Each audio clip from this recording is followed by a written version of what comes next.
Bonsoir monsieur. Bonsoir. Alors tu sais que ça va être bientôt Noël. Cette folie furieuse. Je sais, j'ai justement reçu un catalogue de jouets aujourd'hui même dans ma boîte à lettres. Ouais. Donc je voulais quand même me signaler ça au passage. Ouais. Enfin, quand je dis que folie furieuse, c'est parce que c'est vraiment la consommation dans toute sa splendeur, quoi, tu vois. Ouais, et puis ce qu'il y a de terrible, c'est que je vois ici, c'est plein d'écrits de la part de personnages qui se veulent des experts en matière de jouets, de jeux pour les enfants. Ils sont connaisseurs, ils savent à quel âge il faut leur donner quoi pour développer leur capacité mentale, leur capacité physique. Enfin, c'est toute une aventure qui se présente comme s'il s'agissait de quelque chose de sérieux. Et en réalité, tu vois, ils parlent des enfants comme étant l'avenir de la planète. Alors, disons que ces experts ont choisi des jeux qui sont des jeux d'initiation, de sensibilisation, disons, au développement durable. Tu vois? Ouais. Voilà comment c'est présenté. Je veux dire, donc on est dans quelque chose qui se veut, c'est pas n'importe quoi. Bon, et puis quand j'ouvre une page, comme ça, piqué, un peu comme on dit au hasard, je tombe sur un jeu qui est pour les enfants à partir de 8 ans. Ça s'appelle La magie dégoûtante. Ah. Et il s'adresse directement aux enfants, ça ne s'adresse pas aux parents, en fait. C'est une clientèle très particulière, les enfants. Alors, fais des tours de magie pour terrifier ta famille et tes amis. Voilà, c'est une boîte qui est plein d'accessoires. Magnifique. Pour jouer aux magiciens vraiment ignobles. Avec une notice remplie de tours horribles. Voilà, ça vaut 19,99 €. Donc c'est sordide, tu comprends ce que je veux dire? Ah bah oui. Ça accompagné des explications que j'ai données, où ils se veulent dans des choses, ils préparent le développement durable de notre belle civilisation, et qu'il faut s'adresser aux enfants, justement, puisque c'est eux l'avenir, s'adresser d'une certaine manière. Mais franchement parler, on en est où, là? Alors, je voulais signaler ça. Voilà une société qui se veut être le top. On est dans le progrès, j'ai entendu pas mal de gens dire que l'homme était de plus en plus intelligent. Il a développé des facultés qui étaient complètement méconnues à une certaine époque. Enfin bref, on est dans quelque chose. On va de l'avant, c'est ça. Ouais. Voilà. On va de l'avant pour mieux tomber dans le ravin, oui. Et voilà ce qui est appelé donc une civilisation qui était vue par le monde traditionnel comme une monstruosité. J'en ai déjà parlé. Ouais. C'est-à-dire que ce c'est pas appelé civilisation, c'est appelé véritablement monstruosité. Donc il s'agit là d'un abcès qui s'appelle actuellement de nos jours civilisation. Voilà ce qu'on peut retenir. Voilà comment c'est. Et c'est pas d'aujourd'hui, mais là, on arrive quand même à je pense, à la phase terminale. Et quand on imagine qu'on s'est moqué de sociétés anciennes où les enfants étaient posés de manière à être tout le temps en contact avec de la beauté, avec la nature, avec des choses qui sont significatives dans un sens d'une véritable élévation, où la beauté est toujours présente parce que la beauté, comme on l'a déjà souligné, est le parfum de la vérité. Donc on ne peut pas donner à des enfants de la laideur. C'est sûr qu'on est actuellement dans le culte de la laideur. C'est extrêmement grave de proposer aux enfants de la laideur. Et on va justifier ça en disant oui, mais j'aime bien jouer avec ça. On peut descendre plus bas dans le sordide ou bien est-ce qu'il y a... Et c'est sûr que quelque part, il y a une demande quelque part. Mais en même temps, est-ce qu'ils ont le choix de s'amuser avec d'autres jouets si on leur propose que ça? Cette demande en question, d'où provient-elle? Parce que c'est là-dessus que justement on peut manipuler l'imagination des enfants et des adultes. On a parlé à un moment donné de ces mouvements de sorcellerie, de magie noire. Ils sont actuellement en plein développement, eux. Donc c'est ces choses-là qui sont en quelque sorte ce qui permet d'induire des saletés de ce genre dans l'imagination des enfants et des adultes. Ouais. C'est pas autre chose.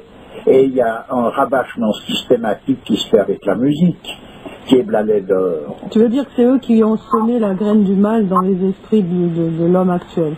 Bien sûr, et puis tout ce qui sort, il ne faut pas oublier que le domaine de l'art, c'est primordial sur la position, disons, de principielle de tout un chacun. La musique, une musique, elle doit avoir une tenue particulière pour conserver l'ensemble des auditeurs dans un équilibre réel, c'est-à-dire dans une position qui est celle qu'ils ont dans la nature des choses. Oui, bon, on en a parlé dernièrement de tout ça. Voilà, mais donc on en a parlé dernièrement, mais voilà, actuellement, voilà ce qui est démontré, voilà ce qu'on nous montre, voilà ce qui se fait dans ce que l'on appelle une civilisation. Bon, quand tu dis que eux, ce sont les responsables qui mettent cette mauvaise graine dans la tête des hommes actuels, on sait qui est à leur tête, hein? Oui, tout à fait. Comment on fait pour ne pas s'apercevoir? Il y a un endoctrinement qui est tel que les gens ne voient plus. Hein. En plus, ils sont bercés par tout un tas de choses.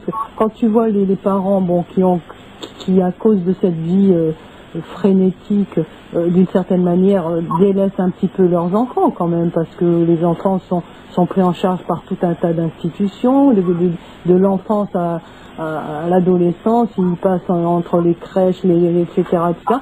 Et à un moment donné, il y a un sentiment de culpabilité, il me semble. Et pour se rattraper, je pense que dans cette période de Noël, ils ont besoin de prouver leur amour d'une manière, et puis c'est en achetant des jouets pour leurs enfants.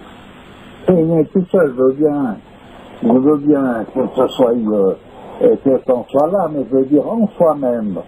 C'est donc une catastrophe, tout simplement. Voilà. C'est donc la démonstration même d'une civilisation prétendue qui n'est en réalité qu'une monstruosité. Voilà, c'est rien d'autre.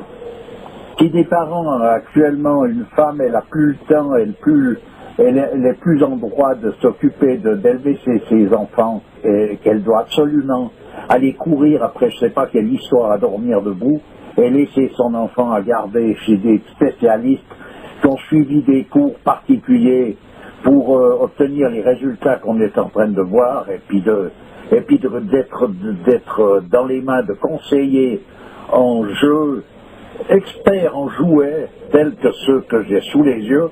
Franchement parler. Oui, tout à fait. Bon. Quand tu vois le zèle que la plupart des mamans ont actuellement pour préparer un anniversaire pour leur enfant, c'est du délire. Elles savent plus quoi faire. Pour plaire à leurs petits, pour leur montrer qu'elles les aiment, c'est délirant.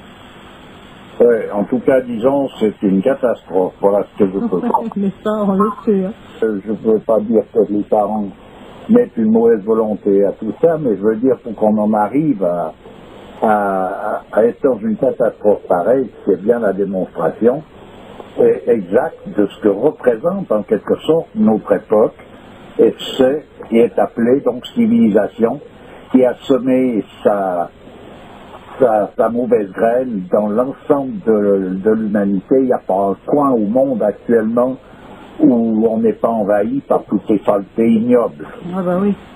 Il n'y a rien qui soit beau là-dedans. Quand les enfants, on prend des photos, parce qu'on photographie des enfants qui sont en plein sourire, puis tu vois ces petits anges très souriants, qui ont un flingue à la main, qui sont en train de flinguer un truc ou un autre. Je veux dire, mais qu'est-ce que c'est que c'est franchement, attends, on est dans un c'est un film d'horreur. Oui, c'est une forme de banalisation de l'horreur. De toute manière, on est dedans, on le sait. Hein, tout ça, c'est pas d'aujourd'hui non plus. Les poupées, il y a des poupées, franchement, là, j'en ai une tous les deux. C'est la poupée qui sort à partir de minuit dans les bas quartiers, avec la mini-jupe et les hauts talons. Voilà, ça, c'est la poupée pour les petits. C'est une péripatéticienne. Faut le délire, quand même, non? En puissance.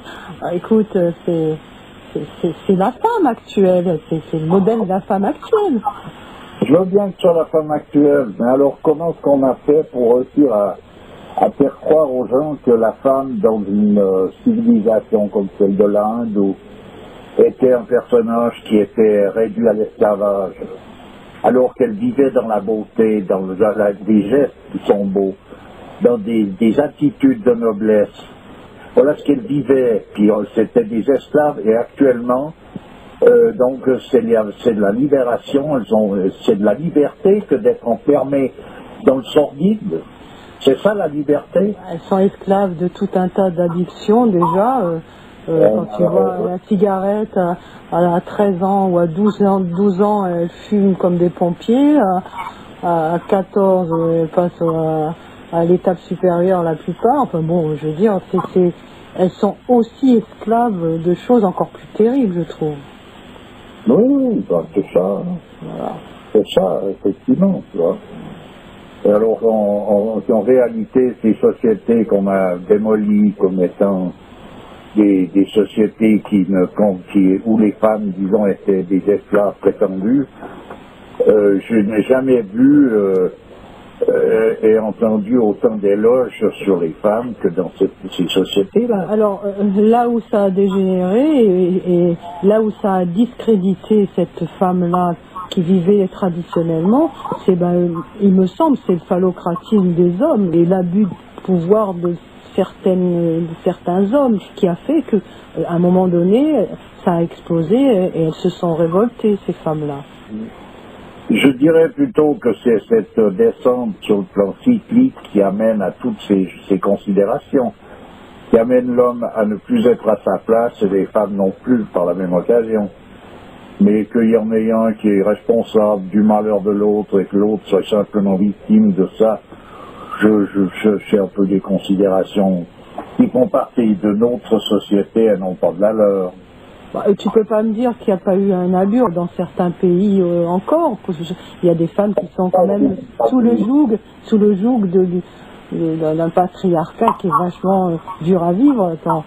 Quand même, il ne faut pas non plus le nier. Pas de patriarcat, il s'agit de quelque chose qui n'a plus rien d'humain, tout simplement. Oui, d'accord. C'est pour ça que ça ne sert à rien de parler d'hommes et de femmes dans ce genre de décor. On n'y est plus du tout, parce qu'il n'y a parce que la vraie société patriarcale, c'était pas ça à la base. Non, bien sûr que non. Oui, c'est ça. Et puis les femmes étaient considérées vraiment, voilà, une femme dans l'Inde peut être un maître spirituel. Et c'était reconnu que l'initiation d'un fils par sa mère est plus féconde que toutes les autres. Ah oui. Tu comprends? Ouais. Voilà, voilà la pauvre femme, ce qu'elle était dans la tradition de l'Inde. Il faut quand même regarder les choses par le bon bout, tu vois.